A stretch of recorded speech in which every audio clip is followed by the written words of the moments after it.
Sound take 7 action. आपके पास आ रहे हैं और पहला सवाल ये है कि गोल पोस्ट आप लोग क्यों चेंज कर रहे हैं? पहले कहते थे नीट पर चर्चा करो, उसके बाद हुआ धर्मेंद्र प्रधान का इस्तीफा हो तब चर्चा करेंगे, फिर धर्मेंद्र प्रधान का इस्तीफा हुआ तो नहीं, अब अमित शाह ये बताएं कि, और कहां बताएं वो, मतलब कहां पे उनको ये बयान देना है? सदन में नहीं देना है कि गोली चली नहीं चली, किसका आदेश था? तेरा तो गेम बजाना पड़ेगा। आपको, आपके दर्शकों को और मेरे फेलो पैनलिस्ट को सर्वप्रथम तो मेरा नमस्कार। मैं हतप्रभ हूं कुछ बातें सुनकर और उनका जवाब अभी मैं दूंगी। पौने 4 मिनट बीजेपी के प्रवक्ता बोले, लेकिन सर्वप्रथम क्योंकि आपने अमित शाह जी पर डायरेक्ट सवाल पूछा है, देश के गृह मंत्री हैं, मैं पूछना चाहती हूं 20 दिन से सदन चल रहा है, आज शुरू हुआ है क्या सदन? पैलेट गन चली, इसका हवाला रिपोर्ट्स दे रही हैं। पहले जितेंद्र सिंह ने सदन में डिनाई किया, फिर इस सरकार ने माना चली, और अब ये फिर से डिनायल करेंगे टीवी पर बैठकर और झूठ बोलेंगे। जिसका आंख गया, जिस लड़की का कान गया, जो एक लड़की वेंटिलेटर पे पहुंची, वो किसके चलते पहुंची?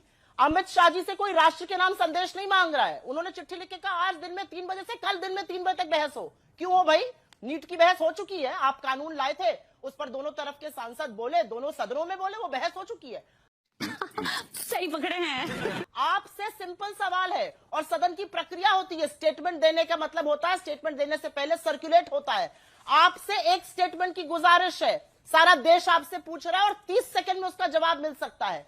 क्या पैलेट गन आपके आदेश से चली? इसके 2 ही जवाब हो सकते हैं अंजना जी। हां, अमित शाह कहें हां मेरे आदेश से चली। अगर ऐसा है तो कहां बोलना है? तुरंत देना चाहिए, क्योंकि देश के युवाओं पर पैलेट गन चलाने का दुस्साहस। 1 मिनट रुक जाइए, मैं बोल रही हूं 2 ही सवाल है उनके सामने, 2 ही जवाब है। क्या पैलेट गन आपके आदेश से चली? अगर वो हां कहते हैं तो वो दोषी हैं, उन्होंने बर्बरता की युवाओं के साथ, उनको रिजाइन करना चाहिए। अगर वो कहते हैं नहीं मेरे आदेश से नहीं चली, तो पैलेट गन किसके आदेश से चली? अगर इस देश का गृह मंत्री जानता ही नहीं है तो वो बिल्कुल विफल है। He is incompetent to be the home minister. दोनों सूरतों में वो उस पोजीशन पर बने रहने लायक ही नहीं है जो सरदार पटेल जहां पर बैठते थे।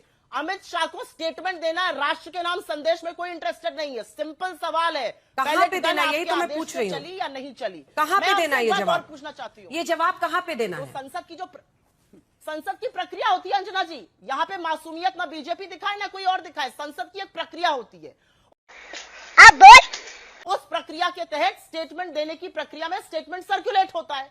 24 घंटे का डिस्कशन क्यों मांग रहे हैं अमित शाह? नीट पर तो डिस्कशन हो चुका है, क्या नीट पर आप डिस्कस करिएगा? आप एक सवाल का जवाब दीजिए। अगर उस सवाल का जवाब देने के बजाय आप राष्ट्र के नाम संदेश देना चाहते हैं, कोई इंटरेस्टेड नहीं। और पहली बार सदन चलते हुए अमित शाह ने एजेंसीज को, एएनआई, पीटीआई और आईएनएस को बुलाकर बाइट दी है, क्योंकि वो ये समझ गए। और ये छोटी सी बात कह के मैं अपनी बात का अंत करूंगी।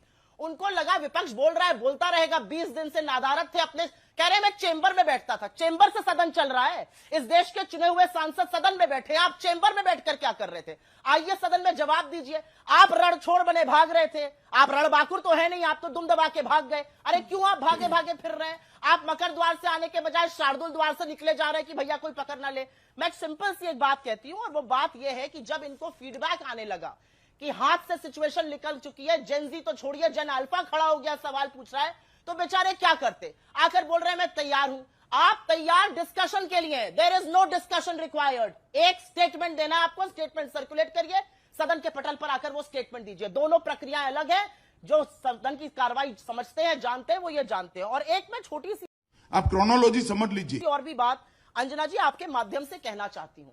आपने अपने शुरुआती स्टोरी में दिखाया कि बीजेपी के लीडर्स आउटरीच कर रहे हैं जेनजी को। ऐसी ही एक आउटरीच पुष्कर धामी उत्तराखंड के चीफ मिनिस्टर कर रहे थे, लाइव चल रहा था हर प्लेटफॉर्म पर बीजेपी के। उसमें एक बच्ची खड़ी हुई, उसने कहा उसने ताइक्वांडो में नेशनल गोल्ड जीता, और उसके बाद वो आगे खेलने नहीं जा पाई क्योंकि उससे 1.5 लाख की घूस मांगी गई।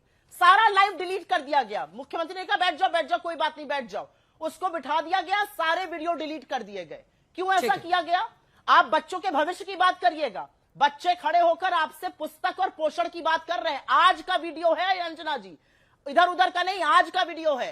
मैहर, मध्य प्रदेश के मैहर, जहां पर ये 22 साल से सत्ता में है, वहां पर बच्चे को नमक रोटी मिल रही है। और उत्तर प्रदेश से 2 बार से सत्ता में है, वहां पर सूखा चावल हरदोई में खाने को मिल रहा है। ये इनकी असलियत है। इन अजय बातों आलोक का जी, जवाब अजय देंगे, आलोक जी, इधर अजय उधर आलोक की जी। बात ना करें। Nobody is interested in address to the nation. ये असलियत है। अब अजय आलोक जी जवाब दीजिए, उन्होंने बहुत सारे आरोप लगाए हैं, कैसे महुआ जी अभी आ गए हैं। अब यहाँ पे भी गोल देखिए सर, अभी हम कुछ नहीं बता सकते हैं आपको, हम डिस्कशन में अभी हैं। प्लेटेड है। नई प्रक्रिया कहाँ से होगी? माईवे और हाईवे नहीं ना चलेगा? ठीक है, जब जवाब सुन लीजिए सुप्रिया जी। अंजना जी, मैं तो इंटरवेंशन करना नहीं चाह रही थी, लेकिन मैं एक सवाल पूछना चाहती हूं, देश की जनता तय करेगी। उत्तराखंड का मुख्यमंत्री बैठा है, लाइव वीडियो में लड़की ने बताया नेशनल के बाद मैं खेल नहीं पाई क्योंकि मुझसे 1.5 लाख की घूस मांगी गई। ये गोल पोस्ट बदलना है। एक बच्चे को सूखी रोटी और नमक मिल रहा है, ये गोल पोस्ट बदलना है। सूखा चावल बच्चों को खाने को हरदोई में दिया जा रहा है, ये गोल पोस्ट बदलना है। असल में तो दिक्कत क्या है, सिलेबस में इनके जेनजी था, सिलेबस के बाहर से जेन अल्फा आ गया। जेन अल्फा हमीरपुर पहुंच गया, उत्तर प्रदेश में डीएम के कार्यालय पर सड़क नहीं बनेगी हम जाएंगे नहीं। जयपुर में छात्रों ने आके बाहर कहा जब तक पंखा नहीं लगेगा तब तक हम हटेंगे नहीं। जो मूक बधिर छात्र हैं वो तक अपने पीने के पानी की डिमांड की करने लगे। ये हुआ, युवाओं ने क्या किया, युवाओं ने रास्ता दिखाया, युवाओं ने निर्भीकता से इस सरकार से सवाल पूछा और आज जेन अल्फा भी इनसे सवाल पूछ रही है। और यहां पर बैठे हुए लोग बच्चों के साथ हुई इस बर्बरता, बच्चों के कुपोषण, बच्चों के अन्याय पर कह रहे हैं गोल पोस्ट चेंज करना। अगर ये गोल पोस्ट चेंज करना है तो यही गोल पोस्ट रहेगा जहां पर आपकी अकर्मण्यता, आपकी विफलता दिखाई जाएगी। क्या बोलूं मैं इस पे? और अंजना जी, मैं एक छोटी सी बात यहां पर फिर से कहना चाहती हूं, ये तथ्य आपके दर्शकों तक पहुंचे, ये सरकार कितनी सीरियस है। गृहमंत्री जी इस्तीफा देना या बयान देना तो बाद में करेंगे। विनीत जोशी इस देश के शिक्षा मंत्री थे। जब धर्मेंद्र प्रधान को बचाने की कवायद की जा रही थी तो उनको ट्रांसफर कर दिया गया था। उनकी जगह नरेश गंगवार को लाया गया, उन पर सब्सिडी का मामला आ गया, उनको हटाया गया। उनकी जगह दीप्ति गौर मुखर्जी को शिक्षा सचिव बनाया गया, लेकिन कहा गया ये विनीत जोशी से टेक ओवर कर रही हैं। तो इस दौरान देश का शिक्षा मंत्री कौन था, ये कौन बताएगा। और अंजना जी, एक और छोटी सी बात मैं कहना चाहती हूं, और ये भी बात कहनी जरूरी है। इन्होंने कहा धर्मेंद्र प्रधान ने अपनी अंतरात्मा की आवाज सुनकर कि गलत तत्व घुस गए इसलिए इस्तीफा दिया। तो इनके मंत्री गलत तत्वों से बात कर रहे थे, प्रधानमंत्री गलत तत्वों के लिए रील बना रहे हैं, अराजक तत्वों से प्रधानमंत्री विनीत जोशी मंत्री कब रहे? मैं जानना चाहती हूँ, ये देश के युवाओं विनीत को जोशी गलत तत्व कह रहे हैं, मैं पूछना चाहती हूँ। विनीत जोशी आप सचिव कह रही हैं, मंत्री कह रही हैं आप बार बार? सचिव गलती से निकल गया, उसके बाद गलती से निकल गया आए सुप्रिया जी। उनकी जगह दीप्ति गौर मुखर्जी आई है। ठीक है, हाँ वो गलती से निकल गया होगा। लेकिन मैं बस एक चीज आपसे पूछ रही हूँ, जितना पैशनेटली आप बात कर रही हैं, एक बार उस बच्चे के लिए भी बोल दीजिए जो वहां पर 2 बच्चों की तबीयत बहुत बिगड़ गई रांची में, उतना ही पैशनेटली बोल दीजिए उनको भी अस्पताल ले जाने की नौबत आई रांची में। वैसे ही देवेंद्र नाथ महतो भी आईसीयू में है इस वक्त। तो वो गुस्सा जो है जेनजी के लिए, वो वहां पर क्यों गायब हो जाता है सुप्रिया जी? बिल्कुल गायब नहीं हो जाता।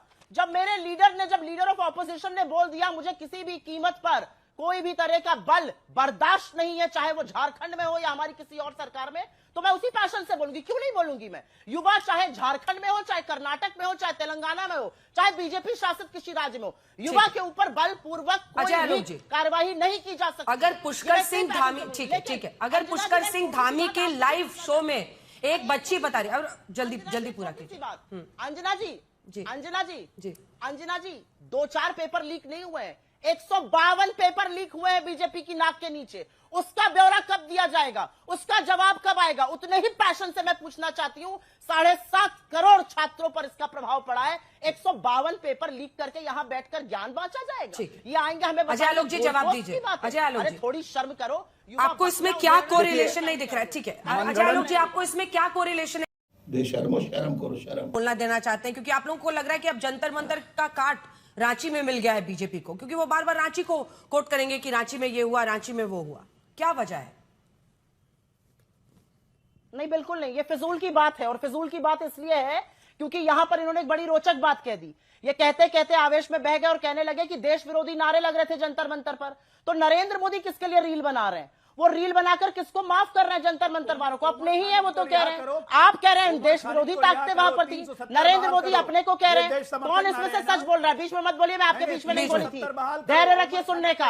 अगर आप चाहते हैं जांच हो, मैं जवाब ले लूंगी आपसे। करिए यहाँ पर। इनकी हिम्मत कैसे हुई? मैं बोलूंगी नहीं, मैं नहीं बोलूंगी। बोल लीजिए, पहले ये बोल ले फिर मैं बोलती हूँ। यहां पर आकर इन्होंने सोनिया जी का नाम ले लिया, क्या प्रूफ है इनके पास? जबानी जमा खर्च करना है, कोई प्रूफ नहीं है, आके कोरी बकवास करनी है। चार मंत्री झारखंड सरकार के एक समिति बनकर छात्रों से बात कर रहे हैं, छात्रों को इनवाइट किया, छात्रों ने कहा अपने मुंह से अराजक तत्व घुसाए हैं। ये तो लेने के देने पड़ गए।